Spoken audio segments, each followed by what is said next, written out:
buahnya tetap Tuhan Yesus. Ada yang 30 kali lipat, 60 kali lipat, bahkan 100 kali lipat. Terima kasih Tuhan Yesus, kami mau mulai Tuhan Yesus hanya di dalam nama Tuhan Yesus. Haleluya. Amin.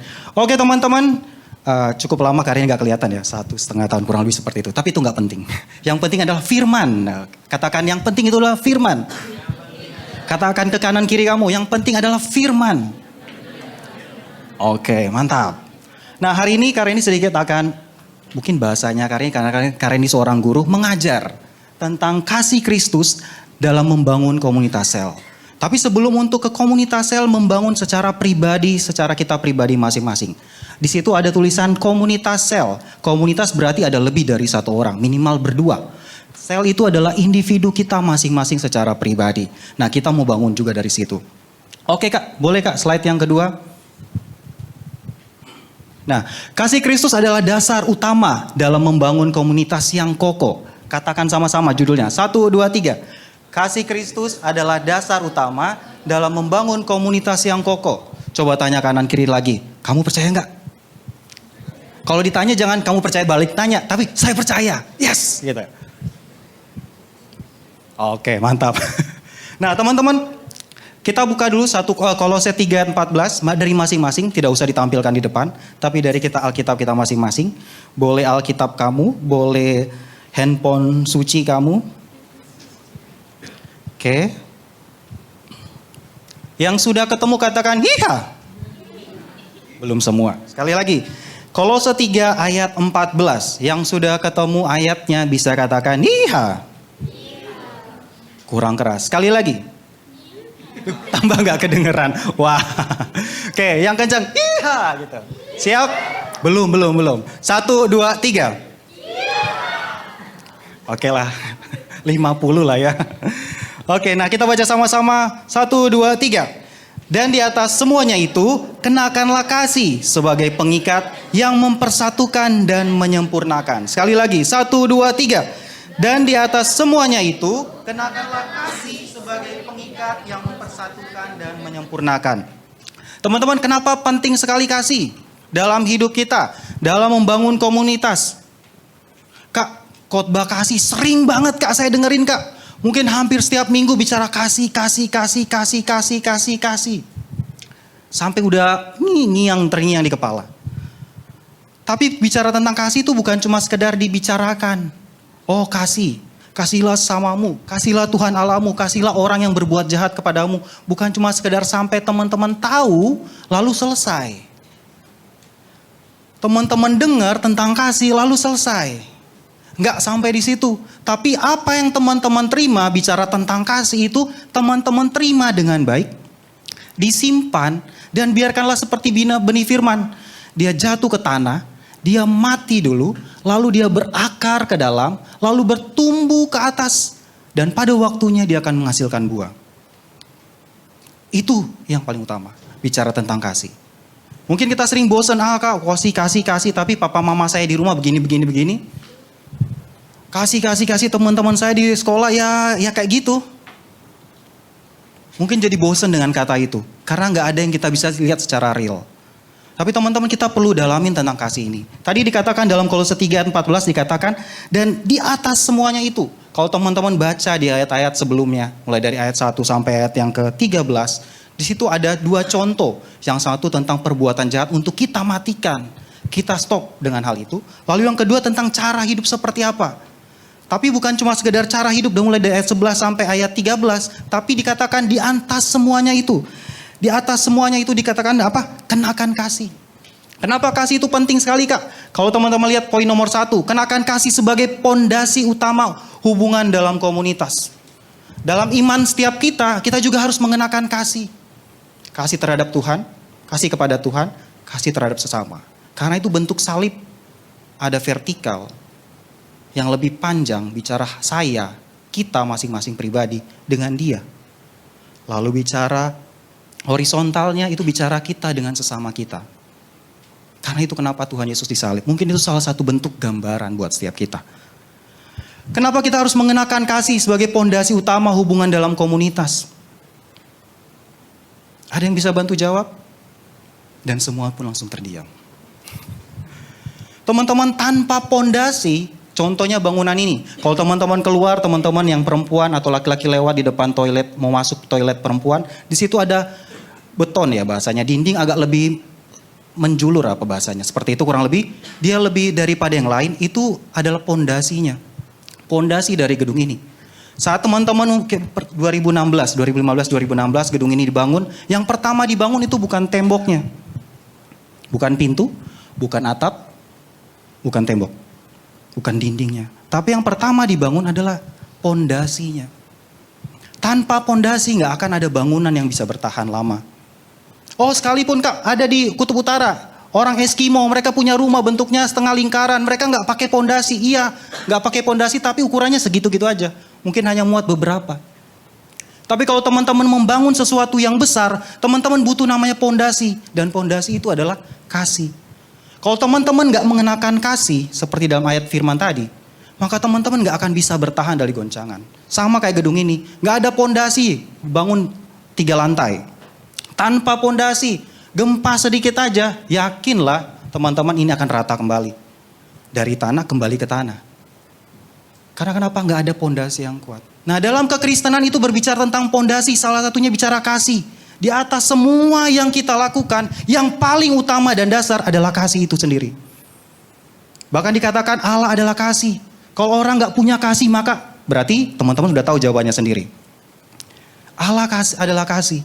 Kalau kita sebagai orang percaya gak menunjukkan kasih kepada orang lain, berarti jangan-jangan di dalam diri kita gak ada namanya Allah.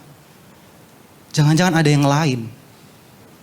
Sekali lagi teman-teman, sebelum teman-teman memulai segala sesuatu, letakkan dulu dasar yang benar itu, yaitu bicara tentang kasih.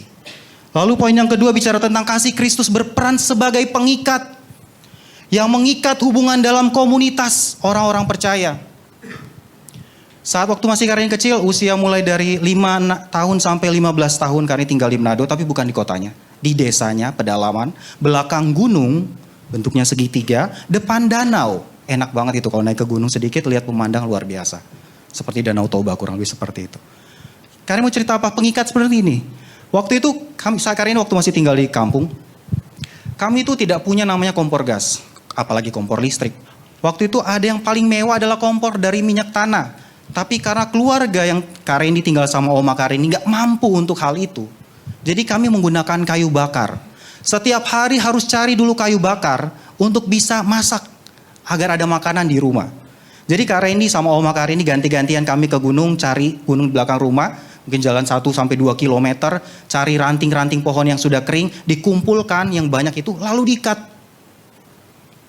Kalau nggak diikat, teman-teman akan kesulitan untuk membawanya. Suatu ketika Karen ikat, Oma Karen ajarin cara ikatnya yang kencang, tapi Karen asal-asal ikat. Yang penting Karen pikir yang penting sudah terikat. Wong ikatannya lebih dari 1, pasti aman lah. Dalam perjalanan tarik, dengan talinya ditarik, jadi ranting-ranting yang sudah diikat itu ditarik, digeser. Karim sambil melihat ke depan. Jalan serta Yesus, nggak nyanyi seperti itu. Saat ditarik, kok tambah ringan gitu kan, karena dia nyangkut-nyangkut di rumput. Sampai di rumah, Oma Karim tertawa. Karim bilang, kenapa Oma? Itu lihat, astaga, rantingnya tinggal separuh. Karena tidak diikat dengan kencang. Sejak saat itu Karim belajar, ternyata tali pengikat itu penting sekali. Saat teman-teman diikat, ranting-ranting itu diikat menjadi satu. Dengan kencang, kalau bisa ikat mati bahkan, gak bisa dilepas lagi. Kecuali nanti pakai pisau di rumah. Saat teman-teman melewati dari gunung, pergi sampai ke rumah. Teman-teman ikat dengan kencang. Walaupun ada rumput, ada ada ilalang yang nyangkut ke kayu ranting itu. Tapi karena dia terikat kencang, maka dia tetap akan bisa bersatu. Tanpa harus meninggalkan satu persatu di jejak dalam perjalanan. Dan Karin lakukan hal itu. Sama juga seperti ini. Kasih berperan sebagai pengikat. Tanpa kasih teman-teman kita hanya selesai. Komunitas yang kita bangun akan selesai. Kasih Kristus berperan sebagai pengikat yang mengikat hubungan dalam komunitas. Kita bisa bertemu dengan orang seiman dengan kita. Teman kita dalam gereja ini. Dalam komunitas ini. Kalau tidak ada dasar ini yaitu kasih. Teman-teman tinggal tunggu waktu. Suatu hari satu persatu hilang dari peredaran. Mungkin ada komunitas lain di luar sana yang lebih menarik bagi dia. Mungkin ada komunitas basket di luar yang menarik. mungkin komunitas anak motor, atau komunitas pencinta reptil atau apapun itu, akan membuat dia menarik, akhirnya dia meninggalkan. Hingga akhirnya terjadi apa? Komsel mulai hilang, mulai sepi. Awalnya 12 murid Yesus. Kok berkurang satu. Ujung-ujungnya tinggal PKS. Haleluya, PKS nyanyi sendiri, doa sendiri, terus khotbahin diri sendiri maksudnya. Apa kita mau seperti itu? Terus bicara yang ketiga, kasih Kristus mempersatukan komunitas dalam kerjasama dan juga kebersamaan. Mempersatukan. Keempat, kasih Kristus menyempurnakan hubungan dalam komunitas melalui kehadiran Tuhan. Saat kita membangun suatu komunitas, saat kita membangun hidup kita secara pribadi dengan Tuhan, tanamkan pondasi yang awal, mengasihi Tuhan dan mengasihi sesama. Next, Kak. Ini menarik. Kasih bukan cinta, kasih bukanlah cinta. Itu dua hal yang berbeda jauh. Kalau kasih bicara apa, Kak? Kalau cinta berbicara apa, Kak? Kalau cinta itu kayak iklan-iklan, syarat dan ketentuan berlaku. Aku suka sama dia karena dia cantik, kulitnya putih, contoh, rambutnya lurus. Kalau berbicara lembut banget, itu syarat-syarat. Tapi kalau kasih nggak bicara tentang hal itu. Bayangkan aja, kalau kalian mungkin tanya papa mama mungkin di rumah, mama atau papa aja. Waktu lihat mama pertama gimana waktu masih muda dulu? Wah, papamu bilang gini. Wah. Tapi sekarang Pak gimana? Mungkin angkat pelan-pelan mungkin ya. Karena awalnya mungkin dari dasar karena cinta, hanya cinta. Tapi kenapa mereka, orang-orang tua kita masih bertahan sampai sekarang? Karena bukan cinta saja yang mereka pakai. Tapi ada namanya kasih Kristus di dalamnya. Sehingga akhirnya, contoh Om Karendi, sampai dia tua, 89 bulan sebelum dia meninggal. 89 tahun menjelang 90 tahun, dia masih tetap mengenakan hal itu terhadap pasangannya, Opa Karendi. Itu sesuatu yang luar biasa karena ada kasih, bukan karena cinta lagi, tapi kasih. Beda teman-teman antara cinta sama kasih. Kalau teman-teman hanya mengandalkan, contohnya dalam komunitas sel, tiba-tiba ada sahabat baru, secara fisik, apa sih ini orang? Kok begini banget? Wah, baunya nyengat, Kak. Kak, begini Kak, banyak komplain. Kasihmu sedang diuji.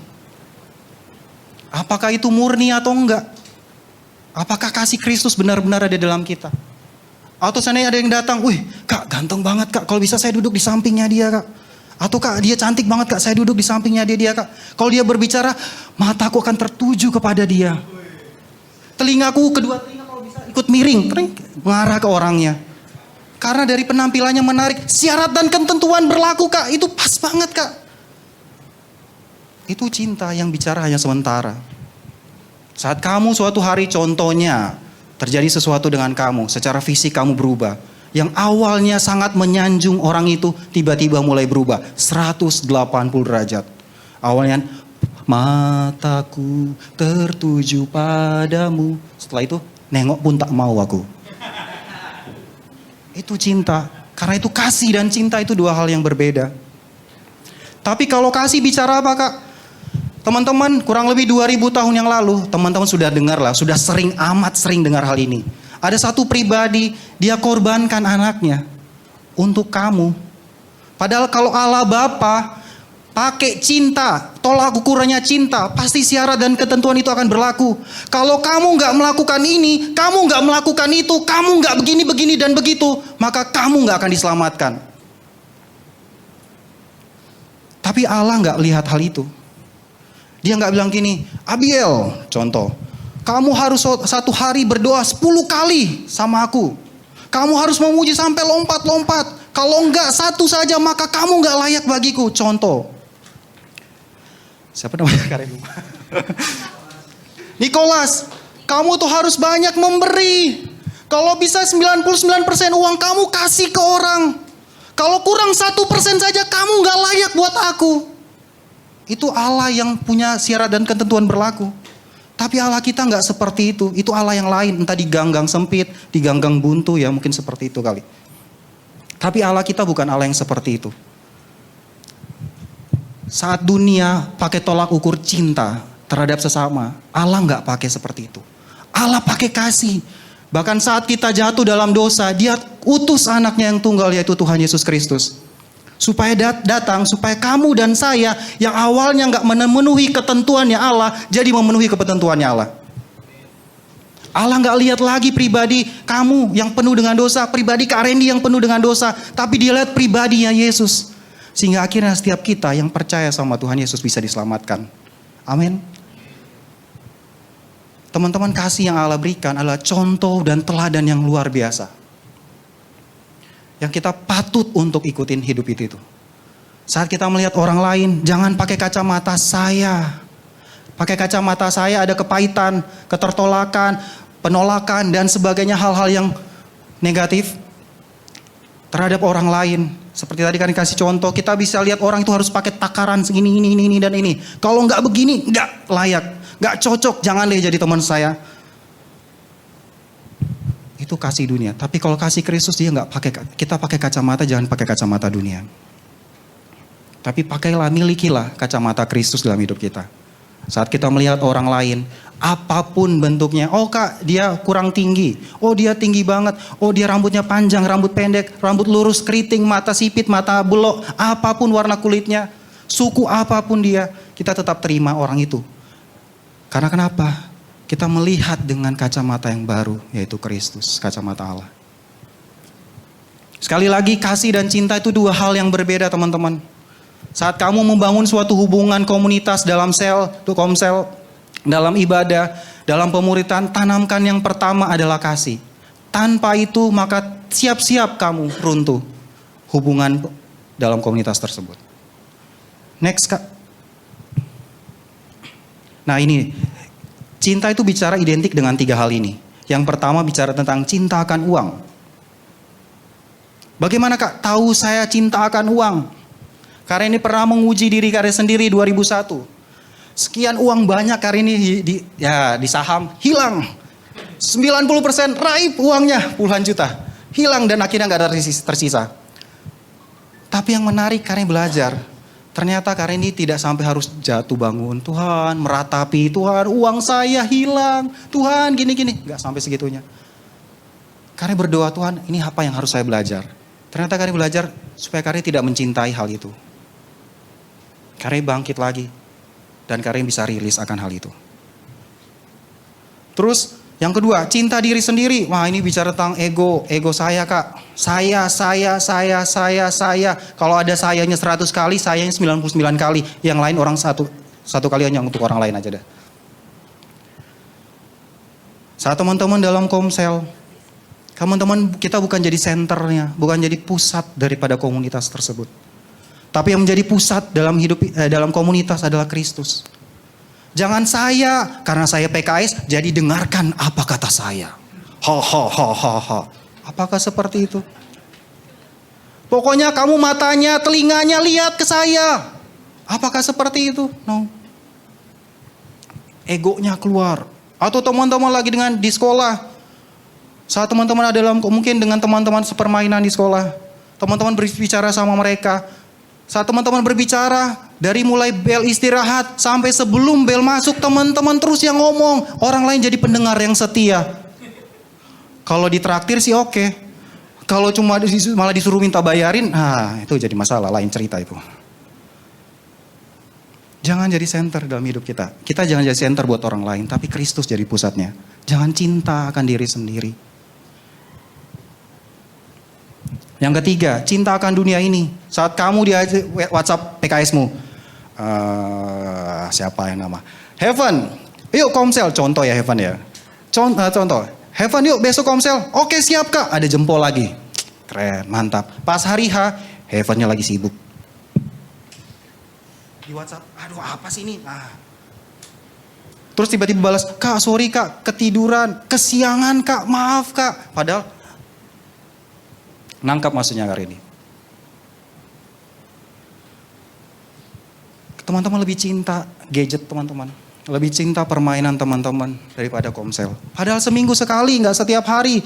Kalau main game kamu bisa main setiap hari di rumah. Bahkan mungkin papa mama kamu sudah tegur kamu. Ayo stop, udah tidur, udah malam. Masih ada lanjut.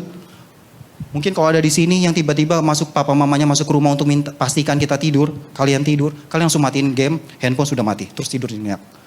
Dimatiin lampu, papa mama pergi, yes, wah lanjut lagi, sampai subuh.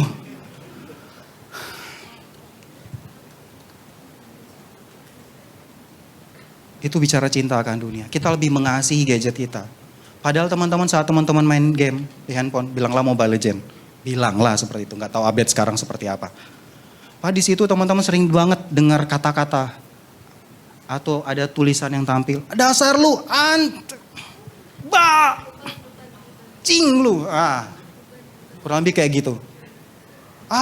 Noob katanya gitu. Itu nggak membangun hidup kamu. Ngapain kamu habisin waktu kamu di situ? Datang di Komsel. Saat kamu datang di Komsel, kamu teman-teman ada teman-teman yang lain perhatiin kamu. Mereka saling jaga kamu. Mungkin nggak terasa kamu di rumah, mungkin kamu nggak tahu mereka sedang berdoa sama kamu. PKS kamu lagi berdoa, Tuhan, saya berdoa untuk Abiel, untuk Nicholas, untuk ini. Disebutin satu-satu nama kamu. Dijagai, Tuhan tolong jagai mereka, berkati mereka. Tapi yang temen di game, enggak. Kalau kamu hebat mainnya, mereka akan, weh mantap. Wuhui. Tapi kalau lu enggak mantap, mereka akan gini, 180 derajat ke bawah. Nangkap lah maksudnya ya. Nah, kamu akan digituin. Itu dunia, standar dunia. Tapi standar di dalam Kristus enggak kayak gitu. Kita punya standar yang beda. Dan kamu perlu belajar, dan kita perlu belajar. Next, Kak. Dalam Alkitab, yang pertama, kasih yang diberikan sebagai anugerah dalam Tuhan. Teman-teman boleh ada yang membacakan satu orang? Kejadian 6 ayat 8. Kasih yang diberikan sebagai anugerah dari Tuhan. Siapa yang sudah ketemu duluan langsung bersuara saja. Oke, silakan Kak. Kejadian 6 ayat 8. Tetapi Nuh mendapat kasih karunia di mata Tuhan. Nuh mendapat kasih karunia di mata Tuhan. Diberikan secara cuma-cuma sama Tuhan. Dan sama kita juga sama. Oke. Yang kedua, kasih yang setia dan tidak berubah-ubah. Boleh satu orang baca Ratapan 3 ayat 22? Yang sudah dapat duluan bisa langsung bacakan. Dengan suara yang nyaring. Ratapan 3 ayat 22. Oke, silakan. Tak berkesudahan kasih setia Tuhan sama kita. Bahkan maaf ya teman-teman. Saat kita berdosa pun Tuhan tetap mengasihi kita. Cuma pertanyaannya, sebelum kita jatuh dalam dosa, apakah kita ingat Tuhan? Padahal kasih setianya sama kita tuh gak pernah berkesudahan. Tapi sekalipun kamu nanti jatuh dalam dosa, melakukan hal yang gak Tuhan mau, bangkit lagi, minta maaf sama Tuhan. Kalau kamu punya salah sama teman kamu, papa mama di rumah, kamu hampirin mereka dan ucapkan maaf sama mereka. Tunjukkan kasih walaupun kamu lebih muda dari mereka. Karena kasih itu bukan cuma sekedar jadi pengetahuan. Tapi kasih itu kamu tunjukkan. Melalui perkataan, yes. Melalui sikap hidup kamu, respon kamu ke orang lain. Saat kamu ketemu dengan orang yang kamu gak sukai, kira-kira kamu akan menyapa dia atau enggak? Hanya Tuhan dan kamu yang tahu jawabannya. Saat kita ketemu dengan orang yang kita benci sekali di sekolah. Atau mungkin di kampus. Atau di keluarga kita, kakak adik atau ada sepupu yang kita gak suka. Apakah kita masih mau ngobrol dengan dia? Ingat teman-teman, itu standar dunia. Kita bilang saya gak mau ngomong sama dia. Karen juga pernah ngalami hal yang sama. Saat di tempat kerja, 2 tempat kerja sebelumnya. Karen gak suka sama bos Karen. Tatap matanya pun Karen gak mau nengok. Jalan Karen gini aja. Ngomong sama dia, coba Nicholas. Ini anggaplah bosnya Karen. Siap bos. Karena lihatnya ke arah kiri kanan, depan, belakang, lihat gini. Pokoknya intinya matanya Karin gak akan lihat dia. Kalau sudah gak suka sama dia. Thank you Kak. Saking bencinya sama orang. Bisa aja seperti itu. Tapi Karin sadar, itu bukan kasih. Itu gak datangnya dari Tuhan. Sedangkan kasih yang datang dari Tuhan, itu pasti gak seperti itu. Sekalipun orang berbuat jahat sama kita, malah dikatakan kita berdoa berkati orangnya. Saat papa Karen tahun-tahun dia bersikap hal yang gak bagus ke Karendi, ke keluarga Karendi, dan sebagainya yang dilakukan. Karen gak sebutin satu-satu karena waktu terbatas. Apakah Karen masih mengasihi dia? Saat Karen ikut SPK, Karen banyak dimerdekakan akan hal itu. Akhirnya Karin belajar terima dia. Walaupun dia BAN waktu itu. Bukan cuma sekedar terima dia, maafin dia. Penting sekali kita maafin orang yang bersalah sama kita. Kak, selesai dong. Saya sudah memaafkan dia. Contoh Nicholas sekali lagi. Nicholas banyak, anggaplah dia papanya Kak Randy. Dia udah banyak nyakitin Kak Randy. Dia banyak melukain hidup Kak Randy dan keluarga. Karen maafin dia, itu bagus. Tapi apakah cuma sampai di situ? Jangan salah. Karen juga harus belajar nerima dia apa adanya.